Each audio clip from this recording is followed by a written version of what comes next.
Greetings everyone students. इस lecture में हम डिस्कस करेंगे एक बहुत ही इंपॉर्टेंट टॉपिक 11th अकाउंटिंग से, and title of the topic is provision and reserves. यानी हमारा जो चैप्टर है ये प्रोविजंस एंड रिजर्व्स है। इसमें हम फर्स्ट टर्म डिस्कस करने जा रहे हैं, दैट इज प्रोविजन। प्रोविजन का सिंपल मतलब क्या है, एक तो बात ध्यान से सुन लें स्टूडेंट्स, आप लोग वीडियो पूरा देखिएगा, अच्छे से समझिएगा। आपको बिल्कुल सिंपल लैंग्वेज में भी और कंपनी एक्ट में जो डेफिनेशन दी है उसके अकॉर्डिंगली और एग्जाम्पल की हेल्प से समझाऊंगा, तब आप इसको समझ पाएंगे वास्तव में प्रोविजन है क्या। नहीं तो हम प्रोविजन के क्वेश्चन करते रहते हैं और हमें समझ में नहीं आता ये प्रोविजन है क्या। प्रोविजन का बहुत सिंपल मीनिंग समझिए स्टूडेंट्स। प्रोविजन का मीनिंग है टू प्रोवाइड फॉर, यानी making arrangement for financial need which में take place in the future. यानी जब हम बिजनेस कर रहे हैं, देखिए बिजनेस में बहुत सारी फाइनेंशियल नीड्स होंगी, फाइनेंशियल की जो है जरूरतें होंगी पैसे की फ्यूचर में, तो उनका एस्टिमेट लगाकर पहले से इंतजाम करना शुरू कर देना, अरेंजमेंट करना शुरू कर देना, इसे ही प्रोविजन बोलते हैं। देखिए मैं आपको एक एग्जांपल, छोटे से एग्जांपल के थ्रू समझाता हूं स्टूडेंट्स। मान लो आपको पता चला कि बिजनेस में आपने 5 साल बाद, कितने 5 साल बाद एक 10 लाख रुपीस की मशीन परचेज करनी है।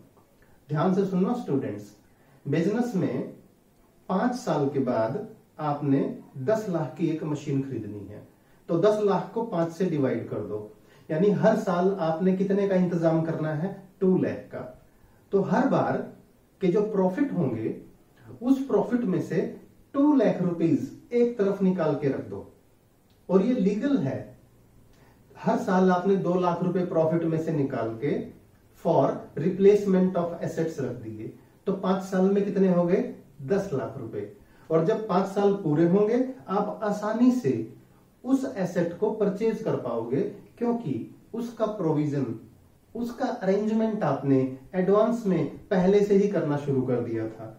इससे जब 5 साल पूरे होंगे कंपनी पर या बिजनेस पर किसी भी तरह का कोई एक्स्ट्रा फाइनेंशियल बर्डन नहीं होगा और हम बिजनेस को स्मूथली रन कर पाएंगे। स्टूडेंट्स यही प्रोविजन है। प्रोविजन का मीनिंग अब कंपनी एक्ट में क्या गिवन है उसको देखते हैं स्टूडेंट्स, जो डेफिनेशन आपको भी लर्न करनी है। According to companies act, the term provision refers to any of the following amounts. अब प्रोविजन देखिए 2 तरह से डिफाइन किया जा सकता है। फर्स्ट पॉइंट देखिए क्या है, द अमाउंट रिटर्न ऑफ। एक एक टर्म को ध्यान से सुनना स्टूडेंट्स। एक वर्ड होता है रिटर्न अप यानी लिखना, एक होता है रिटर्न ऑफ। रिटर्न ऑफ का मतलब यूं समझिए आप, लिखे हुए को कैंसिल कर देना। और ये किस पे अप्लाई होता है, ये फिक्स्ड एसेट्स पे अप्लाई होता है दोस्तों। जब हम किसी फिक्स एसेट पे डेप्रिसिएशन लगाते हैं ना, आप जानते हैं, तो उस डेप्रिसिएशन की वजह से उस एसेट की उतनी वैल्यू कम हो जाती है और उसे ही बोलते हैं रिटर्न ऑफ।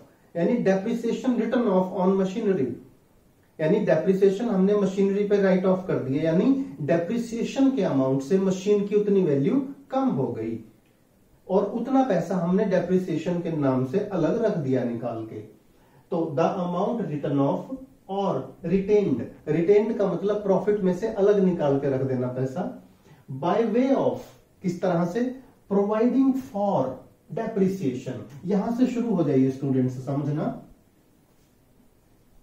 यानी हर साल जो बिजनेस में प्रॉफिट होते हैं उन प्रॉफिट्स में से कुछ पैसा प्रोवाइड फॉर, यानी हमने अरेंजमेंट करना है, निकाल के रख लेना है। किस लिए, किस नाम से, टू प्रोवाइड फॉर डेप्रिसिएशन, यानी प्रोविजन फॉर डेप्रिसिएशन के नाम से।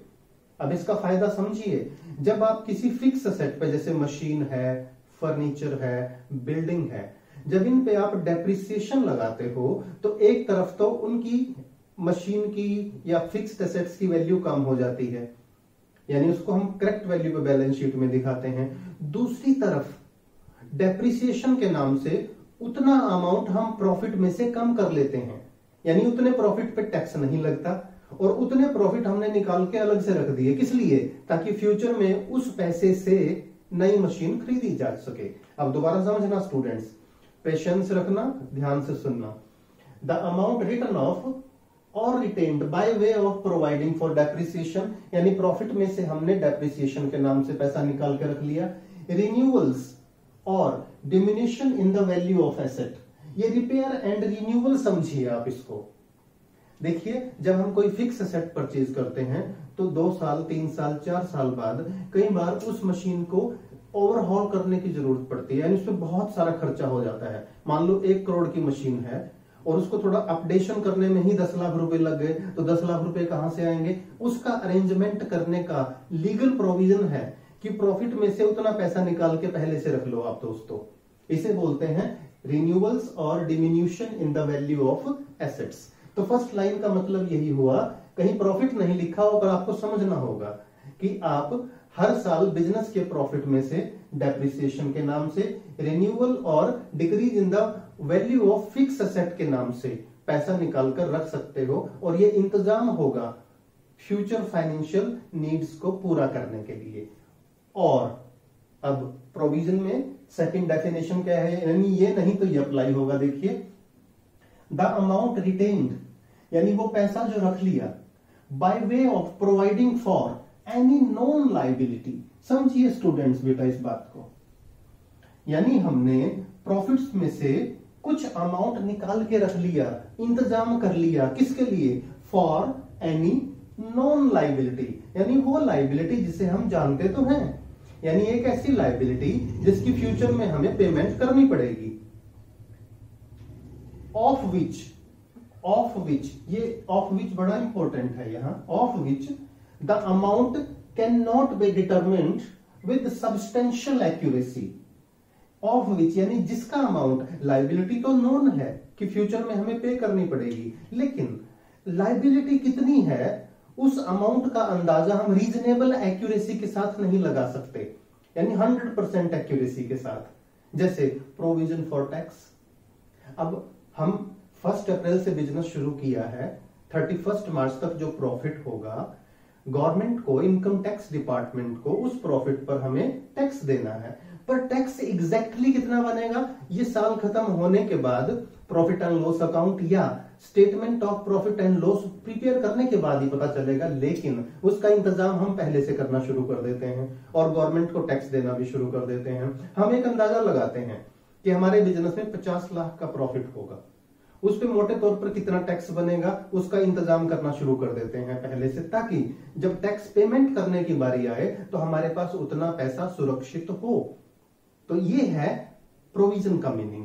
तो प्रोविजन को एक बार फिर से समझ लें बेटा आप लोग। Provision simply means to provide for, to make arrangement for future financial requirements.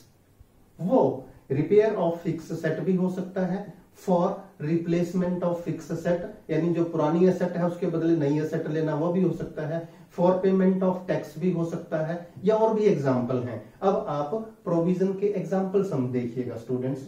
Examples of provision में प्रोविजन फॉर डेप्रिसिएशन जो मैंने पहले बताया आपको। अब इसके बाद मैं आपको एक एग्जाम्पल के थ्रू भी बताऊंगा, छोटे से के through. Provision for taxation, provision for doubtful debts, provision for discount on debtors and provision for repair and renewals. मैं 1 बाय 1 इनको बता रहा हूं स्टूडेंट्स। देखिए, प्रोविजन फॉर डेप्रिसिएशन क्या है? किसी फिक्स एसेट पे डेप्रिसिएशन लगाना और उतना अमाउंट निकाल के अलग रख लेना, ताकि जब उस एसेट की वैल्यू 0 हो जाए तो नई एसेट खरीदने के लिए हमारे पास इस अकाउंट में इतना पैसा हो और उस पैसे को हम नई एसेट परचेज करने के लिए यूज कर सकें। सेकंड है प्रोविजन फॉर टैक्स, मैंने अभी बताया था, जो हमारे प्रॉफिट हो रहे हैं गवर्नमेंट को हमने टैक्स देना है उन प्रॉफिट्स पे।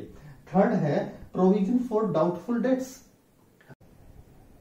बिजनेस में एक प्रैक्टिस होती है बेटा, जैसे हम इंडस्ट्री प्रैक्टिस बोलते हैं, और ये एक तरह से अकाउंटिंग प्रिंसिपल भी है। जैसे फॉर एग्जांपल बिजनेस करते करते हमें प्रैक्टिस हुई कि जिनको हम क्रेडिट सेल करते हैं डेटर्स, उनमें से कुछ लोगों से पेमेंट आ ही नहीं पाती, यानी वो डाउट है कि उनसे पेमेंट आएगी या नहीं आएगी। तो मान लो 2% अमाउंट हर साल ऐसा हो जाता है जिसपे डाउट होता है कि वो मिलेगा या नहीं मिलेगा, और लेटर ऑन वो बैड डेट्स हो जाता है। तो हम क्या करते हैं, प्रोविजन फॉर डाउटफुल डेट्स का इंतजाम पहले से कर लेते हैं। नेक्स्ट है provision for discount on debtors.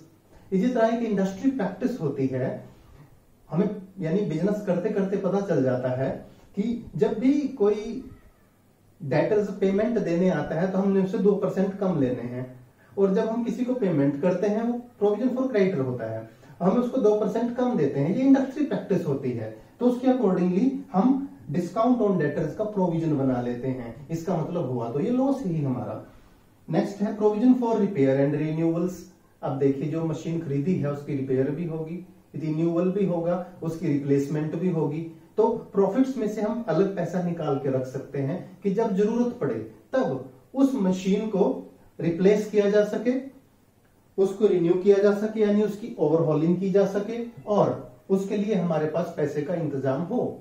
तो स्टूडेंट्स अब रुके रहिए, मैं आपको एक न्यूमेरिकल के थ्रू समझाता हूं कि प्रोविजन किस तरह से बिजनेस की फाइनेंशियल पोजीशन को साउंड करता है, मजबूत करता है। देखो फटाफट बताऊंगा। एक मशीन खरीदी मान लो दोस्तों आपने इस साल, और वो मशीनरी खरीदी 20 लाख रुपीस की, और मान लो इस मशीन की जो वर्किंग लाइफ है, यानी ये मशीन कितनी चलेगी, उसे वर्किंग लाइफ बोलते हैं। यानी ये मशीन आपके पास 5 साल चलेगी, 5 इयर्स। यानी हमें 20 लाख की मशीन खरीदी, 5 साल उससे हम काम ले सकते हैं। इसका मतलब 5 साल बाद मोटे तौर पर 20 लाख रुपए हमें और चाहिए एक मशीन और परचेज करने के लिए। तो हम क्या करेंगे बेटा, इस 20 लाख को 5 से डिवाइड कर दो, यानी हम हर साल के प्रॉफिट्स में से ₹4 लाख, हर साल के प्रॉफिट में से ₹4 लाख अलग से प्रोविजन फॉर डेप्रिसिएशन के नाम से निकाल के रख लेंगे। तो हर साल जब हम 4 लाख रुपए प्रॉफिट में से निकालेंगे तो वो 5 साल में कितना पैसा हो जाएगा बेटे इकट्ठा, देखिए वो हो जाएगा 20 लाख।